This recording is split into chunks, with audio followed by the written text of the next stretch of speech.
Hi everyone, welcome to my channel. ತಮ್ಮೆಲ್ಲರಿಗೂ ನಮ್ಮ ಚಾನಲ್ಗೆ ಸ್ವಾಗತ ಕೋರುತ್ತಾ ಇವತ್ತಿನ ವಿಡಿಯೋದಲ್ಲಿ ತಮ್ಮೊಂದಿಗೆ ನಾನು ತಿಳಿಸಿಕೊಡುತ್ತಿರುವ ಇನ್ಫಾರ್ಮೇಷನ್ ಏನು ಅಂದರೆ, ಇವತ್ತು ತಮ್ಮೆಲ್ಲರಿಗೂ ಗೊತ್ತಿರುವ ಹಾಗೆ ಡಿಸೆಂಬರ್ 13, 2025 ಇವತ್ತು 5ನೇ ತರಗತಿ ಕಲಿಯುತ್ತಿರುವಂಥ ವಿದ್ಯಾರ್ಥಿಗಳು ಮುಂದಿನ ವರ್ಷದ ಶೈಕ್ಷಣಿಕ ಸಾಲಿನಲ್ಲಿ 6ನೇ ತರಗತಿಗೆ ಅಡ್ಮಿಷನ್ಗೋಸ್ಕರ ನವೋದಯ ಪ್ರವೇಶ ಪರೀಕ್ಷೆಯನ್ನು ಬರೆಯುತ್ತಿದ್ದಾರೆ.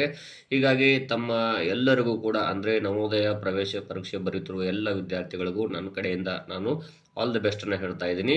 ತಾವುಗಳು ಕೂಡ ಇವತ್ತು ಉತ್ತಮವಾಗಿ ಎಕ್ಸಾಮನ್ನು ಬರೀರಿ ಅಂತ ನಾನು ತಿಳಿಸ್ತಾ ಇದ್ದೀನಿ. ಮೊದಲನೇದಾಗಿ ತಮಗೆ ತಿಳಿಸುತ್ತಿರುವಂಥ ಇನ್ಫಾರ್ಮೇಷನ್ ಅಂದರೆ ಕ್ವಶನ್ ಪೇಪರ್ ಬಗ್ಗೆ ಸ್ವಲ್ಪ ಇನ್ಫಾರ್ಮೇಷನ್ ತಿಳ್ಕೊಳ್ಳಿ. ಯಾಕಂದರೆ ಇಲ್ಲಿ ಮಾನಸಿಕ ಸಾಮರ್ಥ್ಯ ಪ್ರಶ್ನೆಗಳು ತಮಗೆ ಗೊತ್ತಿದೆ. 40 ಪ್ರಶ್ನೆಗಳಿರ್ತಾವೆ, 10 ಭಾಗಗಳಿರ್ತಾವೆ. ಒಂದೊಂದು ಭಾಗಕ್ಕೂ 4 ಪ್ರಶ್ನೆಗಳಿರ್ತಾವೆ. ನೋಡಿ, 40 ಪ್ರಶ್ನೆಗಳಿಗೆ ನೀವು ಸರಿಯಾಗಿ ಆನ್ಸರ್ ಮಾಡಿದರೆ 50 ಅಂಕಗಳನ್ನು ಗಳಿಸ್ತೀರಿ.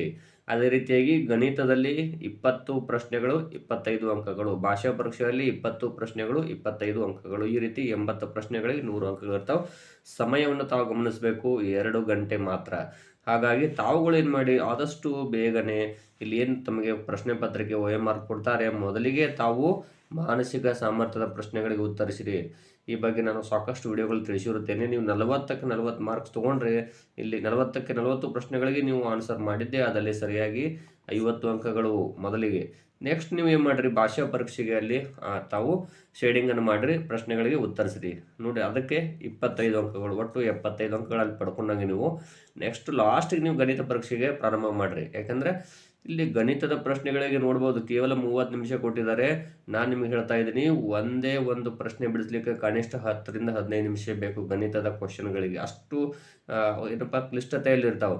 ಹಾಗಾಗಿ ನೀವು ಮೊದಲಿಗೆ ಗಣಿತವನ್ನು ಬಿಡಿಸ್ಲಿಕ್ಕೆ ಹೋಗಬೇಡ್ರಿ. ಯಾಕಂದರೆ ನಿಮಗೆ ಗೊತ್ತಿರುವಂತಹ ಮಾನಸಿಕ ಸಾಮರ್ಥ್ಯ ಪ್ರಶ್ನೆಗಳಿಗೂ ಭಾಷಾ ಪರೀಕ್ಷೆಗೂ ಸಮಯ ಸಾಲುವುದಿಲ್ಲ ಕಡೆಗೆ. ಹಾಗಾಗಿ ಮೊದಲಿಗೆ ತಾವು ಏನು ಮಾಡಿರಿ, ಈ 75 ಅಂಕಗಳಿಗೆ ಟಾರ್ಗೆಟ್ ಮಾಡಿ, ತದನಂತರ ಗಣಿತವನ್ನು ಪ್ರಾರಂಭ ಮಾಡಿರಿ. ಇಲ್ಲದೆ ಹೋದಲ್ಲಿ ನೀವು ಈ 100ಕ್ಕೆ ನೀವು ಬರೀ ಗಣಿತದಲ್ಲಿ 25 ಅಂಕಗಳಿಗೆ ಕುಳಿತುಕೊಂಡು ಒಂದೂವರೆ ಗಂಟೆ ಇಲ್ಲೇ ಕಳೆದ್ರಿ ಅಂದರೆ ನೆಕ್ಸ್ಟ್ ನಿಮಗೆ ಇಲ್ಲಿ ಮಾನಸಿಕ ಸಾಮರ್ಥ್ಯಕ್ಕೂ ಭಾಷಾ ಪರೀಕ್ಷೆ ಪ್ರಶ್ನೆಗಳಿಗೂ ಉತ್ತರಿಸಲಿಕ್ಕೆ ಸಮಯವಿರೋದಿಲ್ಲ. ಮತ್ತು ಇಲ್ಲಿ OMR ಸೀಟ್ ಬಗ್ಗೆ ನಿಮ್ಗೆ ಸಾಕಷ್ಟು ವಿಡಿಯೋ ಮಾಡಿ ತಿಳಿಸಿದ್ದೀನಿ. ಇಲ್ಲಿ ನೋಡ್ಬೋದು, ಈ ರೀತಿಯಾಗಿ ರೌಂಡ್ ಆಗಿ ಶೇಡಿಂಗ್ ಮಾಡಬೇಕು. ಆ ಪ್ರಶ್ನೆಗೆ ಉತ್ತರ ಯಾವುದಾಗುತ್ತೆ ಅಲ್ಲಿ ಆಪ್ಷನ್ಸ್ಗಳಲ್ಲಿ ಬರ್ತಾವೆ. ಉದಾಹರಣೆಗೆ 38ನೇ ಪ್ರಶ್ನೆ ಯಾವುದು ಉತ್ತರ ಆಗುತ್ತೆ, ಸಿ ಆಗುತ್ತೆ ಅಂದರೆ ಈ ರೀತಿಯಾಗಿ ತಾವು ಬ್ಲ್ಯಾಕ್ ಇಂಕ್ ಪೆನ್ನಿಲೆ ರೀತಿ ರೌಂಡ್ ಆಗಿ ಶೇಡಿಂಗ್ ಮಾಡಿ, ನೀಲಿ ಇಂಕ್ ಪೆನ್ನು ಕೂಡ ನಡೆಯುತ್ತೆ. ಮತ್ತು OMR ಸೀಟ್ನಲ್ಲಿ ಯಾವುದೇ ತಾವು ಕಚ್ಚಾ ವರ್ಕನ್ನು ಮಾಡಬಾರ್ದು. ಹಂಗೆ ಮಾಡೋದ್ರಿಂದ ತಮ್ಮ OMR ಸೀಟಲ್ಲಿ ಆನ್ಸರ್ ಚೆಕ್ ಆಗೋದಿಲ್ಲ, ಅದನ್ನು ತಾವು ಗಮನಿಸಬೇಕು. ಮತ್ತು ಇದೇ ರೀತಿಯಾಗಿ ಇಲ್ಲೇನು ಮಾನಸಿಕ ಸಾಮರ್ಥ್ಯ ಪ್ರಶ್ನೆಗಳು ತುಂಬ ಸರಳ ಇರ್ತಾವೆ. ನಾನು ಈ ಬಗ್ಗೆ ಸಾಕಷ್ಟು ವಿಡಿಯೋಗಳಲ್ಲಿ ತಿಳಿಸಿರ್ತೀನಿ, ತಾವು ನೋಡಿರ್ಬೋದು ನಮ್ಮ ವಿಡಿಯೋಗಳನ್ನು. ಮಾನಸಿಕ ಸಾಮರ್ಥ್ಯದ ಪರೀಕ್ಷೆ ಪ್ರಶ್ನೆಗಳು ತಾವು ನೋಡ್ತಾ ಹೋದರೆ ಇಲ್ಲಿ ಮಾದರಿ 1ರಿಂದ ಮಾದರಿ 10ರವರೆಗೆ 10 ವಿಧಗಳು ಬರ್ತಾವೆ. ಅದೇ ರೀತಿ ಭಾಷಾ ಪರೀಕ್ಷೆ ಅಂದರೆ ಅಲ್ಲಿ ಗದ್ಯ ಭಾಗ ಬರ್ತದೆ 4, ಅಥವಾ ಅಲ್ಲಿ 3 ಗದ್ಯ ಭಾಗ, ಒಂದಿಷ್ಟು ವ್ಯಾಕರಣ ಮಾಹಿತಿಯನ್ನು ಕೂಡ ಕೇಳಬಹುದು. ಆದಷ್ಟು ತಾವು ನಿಧಾನವಾಗಿ ಮೊದಲಿಗೆ ತಾವು ಮಾನಸಿಕ ಸಾಮರ್ಥ್ಯ ಪ್ರಶ್ನೆಗಳಿಗೆ ಉತ್ತರಿಸಿರಿ. ಕಡೆಗೆ ಗಣಿತ ಪರೀಕ್ಷೆಗೆ ತಾವು ಸಮಯವನ್ನು ಮೀಸಲಿಡಿ ಮತ್ತು ಸರಿಯಾದ ಸಮಯಕ್ಕೆ ಶಾಲೆಗೆ, ಅದು ಎಕ್ಸಾಮ್ ಹಾಲ್ಗೆ ತಾವು ಹೋಗಬೇಕು. ಅದೇ ರೀತಿಯಾಗಿ ತಾವು ಯಾವುದೇ ಒತ್ತಡಕ್ಕೆ ಒಳಗಾಗುವುದು ಬೇಡ, ನಿಧಾನವಾಗಿ ಶಾಂತವಾಗಿ ಕುಳಿತುಕೊಳ್ಳಿ. ಇದು ಮುಂದಿನ ಎಕ್ಸಾಮ್ಗಳಿಗೆ ತಮಗೆ ಇದು ಪ್ರಿಪ್ರೇಷನ್ ಆಗುತ್ತೆ ಅನ್ನೋದನ್ನು ತಾವು ಮರಿಬಾರ್ದು. ಅದೇ ರೀತಿ ಇಲ್ಲಿ ತಮಗೆ ಇನ್ನೊಂದು ವಿಷಯ ಹೇಳ್ತೀನಿ. ಇಲ್ಲಿ ನೋಡ್ಬೋದು, ಇಲ್ಲಿ OMR ಸೀಟ್ ಇದೇ ರೀತಿ ಕೊಟ್ಟಿರ್ತಾರೆ ತಮಗೆ.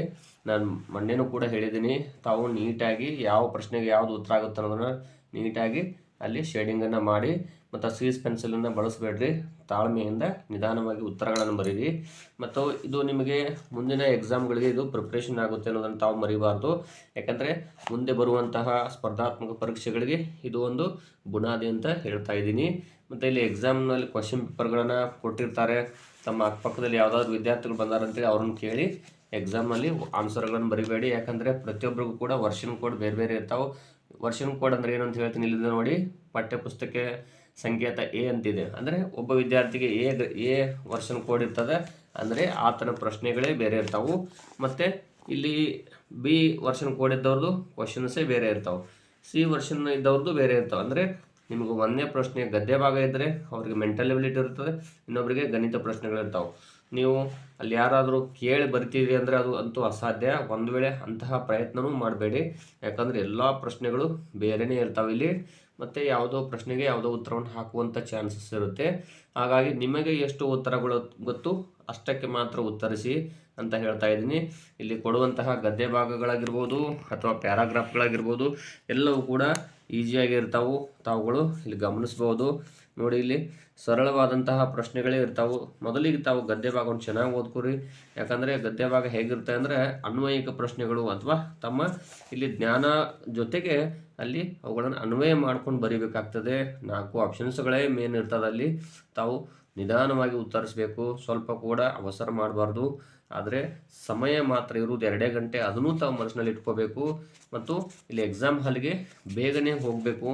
ಇಲ್ಲಿ 10:30 ಒಳಗಾಗಿ ಅವ್ರದ್ದು ಎಕ್ಸಾಮ್ ಹಾಲಲ್ಲಿ ಕರ್ಕೋತಾರೆ ಅಂದರೆ ನೀವು 9ವರೆಗೆ ಅಲ್ಲಿ ಎಕ್ಸಾಮ್ ಸೆಂಟ್ರಿಗೆ ಹೋಗಬೇಕಾಗುತ್ತೆ.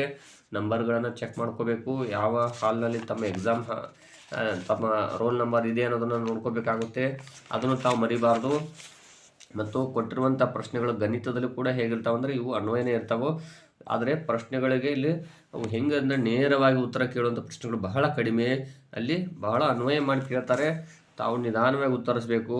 ಹಾಗಾಗಿ ಇಲ್ಲಿ ಸಮಯ ಬಹಳ ತೆಗೆದುಕೊಳ್ಳುವ ಚಾನ್ಸಸ್ ಇರ್ತದೆ ಗಣಿತದಲ್ಲಿ. ಸ್ವಲ್ಪ ತಾವು ಮೊದಲು ನಿಮ್ಮ ಏನು ಜ್ಞಾನ ಇದೆ ಆ ಜ್ಞಾನಾಧಾರಿತ ಆಧಾರದ ಮೇಲೆ ತಾವು ಮೊದಲು ಮೆಂಟಲ್ ಎಬಿಲಿಟಿ, ನೆಕ್ಸ್ಟು ಕನ್ನಡಕ್ಕೆ ಅವಕಾಶ ಕೊಡಿ. ಮತ್ತು ಅವೆರಡನ್ನೇ ಬರಬಾರ್ದು. ಯಾವ ಪ್ರಶ್ನೆಯನ್ನು ಬಿಟ್ಟಿದ್ದೀರಿ ಒಂದು ಸರಿ ತಾವು ನೋಡ್ಕೋಬೇಕು.